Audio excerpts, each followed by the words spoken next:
బాలబడి యూనివర్సిటీ మంచి భవిష్యత్తు కోసం తెలుగు విద్యార్థులు ఇష్టపడే యూనివర్సిటీ. కాల్ 9059052378 9059052379.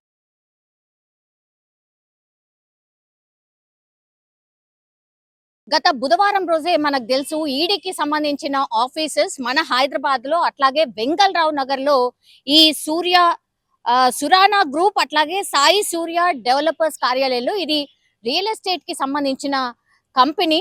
ఈయన మీద చీటింగ్ కేసు అయితే కొంతమంది నమోదు చేయడంతో ఈడీ రంగంలోకి దిగింది. అట్లాగే ఈడీకి సంబంధించిన సోదాలు మొన్న లాస్ట్ బుధవారం రోజే పూర్తిగా వాళ్ళ ఇళ్లలో ఆఫీసుల్లో పూర్తిగా సోదాలు అయితే నిర్వహించిన పరిస్థితి.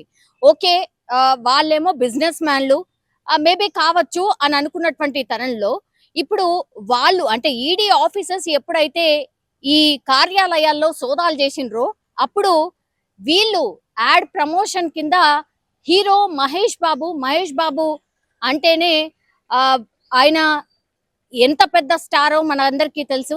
అట్లాంటి స్టార్ యాక్టర్ మీదనే ఇప్పుడు ఈడీ ఫోకస్ చేసింది.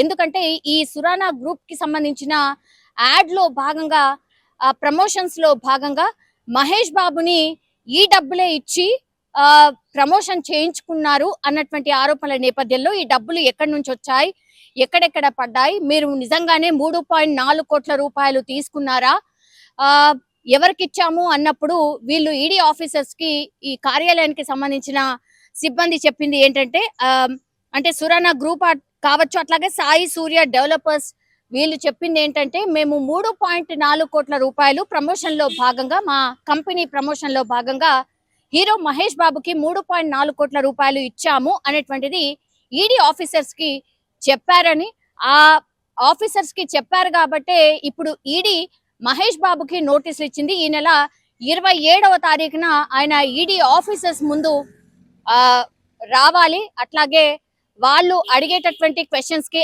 ఆన్సర్ చేయాలి అనేటువంటిది ఇప్పుడు అతిపెద్ద బ్రేకింగ్ అనుకోవచ్చు. ఎందుకంటే మనకు తెలుసు ఈ మధ్య కాలంలో ఇన్ఫ్లుయెన్సర్స్ కావచ్చు లేదంటే మిగతా యాక్టర్స్ ఎవరైతే ఉన్నారో వాళ్ళు బెట్టింగ్ యాప్స్ ప్రమోషన్ చేస్తున్నారు, లేదంటే గేమింగ్ యాప్స్ ప్రమోషన్ చేస్తున్నారు, చాలా మంది చావులకు కారణం అవుతున్నారు అనేటువంటిది ఒకవైపు నడుస్తోంది. అక్కడ కూడా ఈడీ దృష్టి సారించింది. ఎందుకంటే ఇది చిన్న స్కామ్ కాదు, చాలా పెద్ద స్కామ్. మనకు కనిపిస్తోంది ఓన్లీ ఈ బెట్టింగ్ యాప్స్, గేమింగ్ యాప్స్ అనేది, కానీ కోట్ల రూపాయల లావాదేవీలు జరిగాయి అనేటువంటిది ఈడీ ఆఫీసర్స్ కి ఊపంది. సో ఈడీ ఆఫీసర్స్ కి కొంచెం క్లూ దొరికింది. అందుకనే ఇది అందులో భాగంగానే ఇప్పుడు ఈడీ ఆఫీసర్స్ చీటింగ్ కేసు నమోదైంది కాబట్టి కంపెనీస్ మీద వాళ్ళు ఎంక్వైరీకి వెళ్ళినప్పుడు ఈడీ ఆఫీసర్స్ కి వీళ్ళు చెప్పింది ఏంటంటే మేము ప్రమోషన్ లో భాగంగా 3.4 కోట్ల రూపాయలు మహేష్ బాబుకి ఇచ్చాం. ఇప్పుడు మహేష్ బాబు మరి ఐటీ కింద చెల్లించారా లేదా, మహేష్ బాబుకి ఇప్పుడు పూర్తిగా ఈ 3.4 కోట్ల రూపాయలు వాళ్ళు చెల్లించామని చెప్పారు, వీళ్ళు ఎట్లా తీసుకున్నారు, నిజంగానే చెల్లించారా లేదా? సో ఇలా చాలా క్వశ్చన్స్ అయితే ఈడీ ఆఫీసర్స్ అడిగే ఛాన్సెస్ కనిపిస్తూ ఉన్నాయి. కానీ మహేష్ బాబు ఎప్పుడు కూడా కాంట్రవర్సీలో ఉండరు. ఆయన ఏంటో, వాళ్ళ ఫ్యామిలీ ఏంటో, అట్లాగే ఆయన సినిమాలు ఏంటో అక్కడి వరకే చూసుకొని చాలా కామ్ గా ఉంటాడు. ఎక్కువ కూడా మీడియాకి ఎక్స్పోజ్ కాడు. అఫ్ కోర్స్ కొన్ని యాడ్స్ అయితే చేశారు, బట్ ఇవన్నీ తెలియకుండా ఇట్లా ఈడీ ఉంది, ఇట్లాంటి ఆఫీసెస్ ఉన్నాయి, ఇట్లా మన మీద దృష్టి సారిస్తారు అని తెలియకుండానైతే డెఫినెట్లీ చేసి ఉండరు.